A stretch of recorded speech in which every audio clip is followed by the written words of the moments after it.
சென்னை மெரினா கடற்கரையில் புத்தாண்டையொட்டி பாதுகாப்பு ஏற்பாடுகள் செய்யப்பட்டுள்ளன. இது குறித்த கூடுதல் தகவல்களை தருகிறார் செய்தியாளர் முனாஃப். வணக்கம் முனாஃப், இது குறித்தான முழு விவரங்களையும் பதிவு பண்ணலாம். 2024 ஆண்டு விடை கொடுத்துவிட்டு 2025 புத்தாண்டை கொண்டாடும் விதமாக சென்னை மக்கள் தயாராகி வருகின்றனர். அந்த வகையில சென்னை காமராஜர் சாலையிலிருந்து போர் நினைவு சின்னம் வரை பாதுகாப்பு வலயத்திற்கு கொண்டு வரப்பட்டிருக்கிறது. சென்னை மெரினா கடற்கரை உட்புற சாலையில் இன்று மாலை 7 மணி முதல் நாளை காலை 6 மணி வரை பொதுமக்களுக்கு அனுமதி இல்லை. அதே போல கடல் நீரில் இறங்கவோ குளிக்கவோ தடை விதிக்கப்பட்டிருக்கிறது. சென்னையில் 19,000 காவல்துறையினர் பாதுகாப்பு பணியில் ஈடுபடுத்தப்பட்டிருக்கிறார்கள். 1,500 ஊர் காவல் படையினர், 400-205 இடங்களில் வாகன தணிக்கை குழு அமைத்து கண்காணிக்கப்பட இருக்கிறது. அதே போல 30க்கும் மேற்பட்ட ரோந்து பணி வாகனங்களும் காவல்துறையினர் கண்காணிக்கின்றனர்.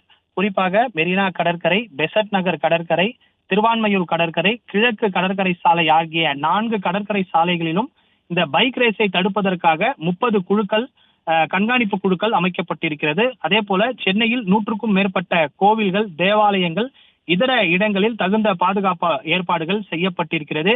ஏடிவி என்று சொல்லக்கூடிய கடற்கரை மணில் செல்லக்கூடிய வாகனம் மூலம் காவல்துறையினர் காவல் உதவி மையம் அமைத்து மெரினா கடற்கரையில் பாதுகாப்பு பணியில் ஈடுபடுத்தப்பட்டிருக்கிறார்கள். கலங்கரை விளக்கம் முதல் போர் நினைவு சின்னம் வரை ட்ரோன் கேமராக்கள் மூலம் காவல்துறையினர் இன்று 12 மணி அளவில் கண்காணிக்கின்றனர். அதே போல கடல் நீரில் உயிர் காக்கும் பிரிவினருடன் கடலில் யாரும் மூழ்கிடாமல் இருக்க நடவடிக்கை மேற்கொள்வதற்கான நடவடிக்கைகளும் காவல்துறை எடுத்திருக்கிறது. குதிரைப்படை வீரர்களும் சர்வீஸ் சாலையில் நிறுத்தப்பட இருக்கிறார்கள். பொதுமக்கள் அதிகம் கூடும் இடங்களில் மருத்துவ சேவை மற்றும் ஆம்புலன்ஸ் தயார் நிலையில் வைக்கப்பட்டிருக்கிறது. கூட்டத்தை பயன்படுத்தி குற்ற சம்பவங்கள், அதே போல பெண்கள் மற்றும் குழந்தைகளுக்கு பாலியல் வன்கொடுமை தடுப்பு நடவடிக்கைக்கு மொபைல் சர்வேலன்ஸ் டீம் எனப்படும் குழுக்கள் அமைக்கப்பட்டு அதிலும் காவல்துறையினர் கண்காணித்து வருகின்றனர். அதே போல பொது இடங்கள் மற்றும் குடியிருப்பு பகுதிகளில் பட்டாசுகளை வெடிக்க புத்தாண்டை கொண்டாட தடை விதிக்கப்பட்டிருக்கிறது. இந்த நிலையில இந்த காமராஜர் சாலையிலிருந்து போர் நினைவு சின்னம் வரை காவல்துறையினுடைய கட்டுப்பாட்டுக்கு கொண்டு வரப்பட்டிருக்கிறது.